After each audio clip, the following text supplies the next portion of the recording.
Friends, welcome back to my channel. Dharmaraj अपने अनुजों के साथ हिमालय गए और अश्वमेध यज्ञ के लिए आवश्यक सामग्री इकट्ठा की। वहां उन्हें प्रचुर मात्रा में धन भी मिला। उन्होंने उसे हथनियों और ऊँटों की पीठ पर लाद कर अपने सेवकों से राजधानी मंगवा लिया। दिन बीतते गए और यज्ञ का दिन निकट आ गया। श्री कृष्ण अपनी बहन सुभद्रा, भाई बलराम और कई अन्य यादवों के साथ हस्तिनापुर आए। जब श्री कृष्ण हस्तिनापुर में थे तब उत्तरा ने एक बालक को जन्म दिया। जैसे कि आशंका थी, शिशु मृत पैदा हुआ। परिवार में सभी लोग वंश में एक नवजात शिशु के आगमन से प्रसन्न थे, लेकिन उनकी खुशी क्षण भर में छिन गई। अश्वत्थ द्वारा छोड़े गए बाण के कारण शिशु अगले ही क्षण में मर गया। कुंती, द्रौपदी, सुभद्रा और वहां उपस्थित सभी लोगों ने कृष्ण से उसको पुनर्जीवित करने की विनती की। कृष्ण ने अपने वचन दिया और उस बालक को, शिशु को जीवित कर दिया। श्री कृष्ण ने तब कहा, यदि यह सत्य है कि मैंने अतीत में भी कभी भी मनोरंजन के लिए भी कभी झूठ नहीं बोला है, यदि मैंने कभी भी युद्ध भूमि में पीछे नहीं हटा हूँ, तो हो ये शिशु के प्राण वापस आ जाएं। पूरी तैयारियां हो चुकी। एक घोड़ा खुला हुआ छोड़ दिया। अर्जुन घोड़े के पीछे उनके मुख्य रक्षक के रूप में धर्मराज ने दीक्षा दी। ने तीर्थ, प्रयाग और सिंधु प्रांतों को जीतकर उलूपी की ओर प्रस्थान किया। वाहन के साथ अर्जुन का युद्ध हुआ, जिसमें कि अर्जुन की नींद खुल गई। उलूपी ने उसे तरह तरह से सांत्वना देते हुए, भीष्म को मारने के कारण तुम्हें यह पश्चाताप करना पड़ा, क्योंकि गंगा जी ने श्राप दिया था।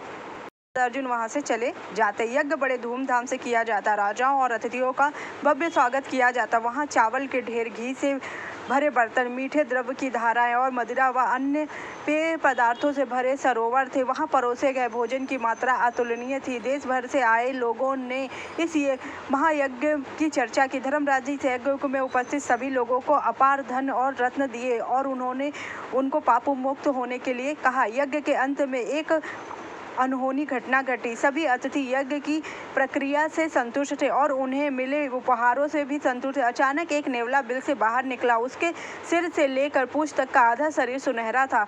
वह जोर जोर से चिल्लाया और बिजली की तरह गड़गड़ाहट की आवाज आई। फिर वह इंसानी आवाज में बोला, हे राजन, अभी जो यज्ञ संपन्न हुआ है वह इस ब्राह्मण द्वारा पूर्व में किए गए मुट्ठी भर आटे के दान के बराबर नहीं। वहां एकत्रित लोगों ने उससे पूछा कि वह कौन सी है और क्या कहानी है। नेवले ने अपनी कहानी सुनाई। एक बार एक ब्राह्मण रहता था कुरुक्षेत्र में। वह मेवे और फलियां इकट्ठा करके जीवन चलाया करता था। इस प्रकार जीवन को उच्च वृत्ति कहा जाता था। वहां पर अपनी बेटे, पत्नी और बहू के साथ रहता था। एक बार उसे आसपास से कोई मेवा नहीं मिला जिसे वह उठा सके। वह खाली हाथ घर लौटा। घर में कुछ भी भोजन नहीं था और उसके परिवार ने विशेष कई दिनों से भोजन नहीं किया था। घर में कुछ भी खाने को। अगले दिन वह कई जगहों पर घूमता रहा।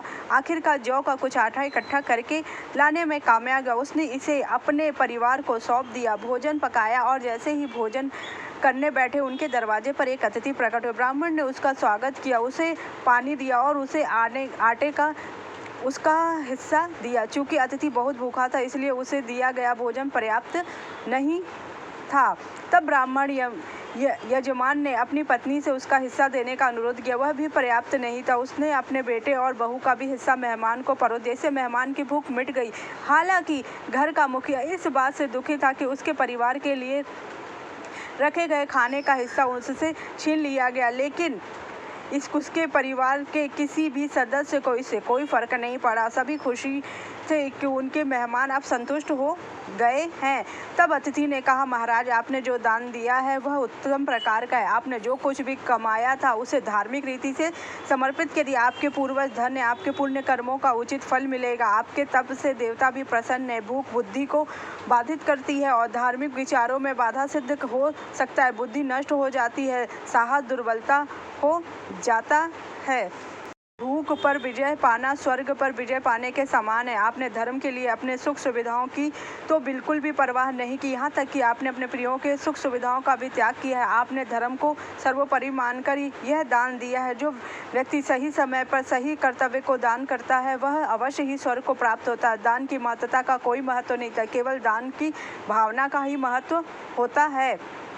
कहा जाता है कि यदि किसी जरूरतमंद व्यक्ति को शुद्ध मन से जल की एक बूंद भी अर्पित की जाए तो भी उसे दान आत्मा को स्वर्ग तक पहुँचाते हैं। मनुष्य अपने जीवन काल में छोटे छोटे शिष्टाचार, दान, पुण्य कर्म करके ही धर्म का हृदय जीत लेते हैं। तुम्हारा आज दान राजसूय यज्ञ, अश्वमेध यज्ञ और राजाओं के दान से भी कहीं ऊंचा है। तुमने मुट्ठी भर दान देकर मैं ब्रह्मलोक तक को जीत लिया है। विमान से उड़कर बाहर गए, तब मैं बाहर आया और मेरा शरीर आधा नेवले का बन गया आटे के संपर्क में आने के कारण।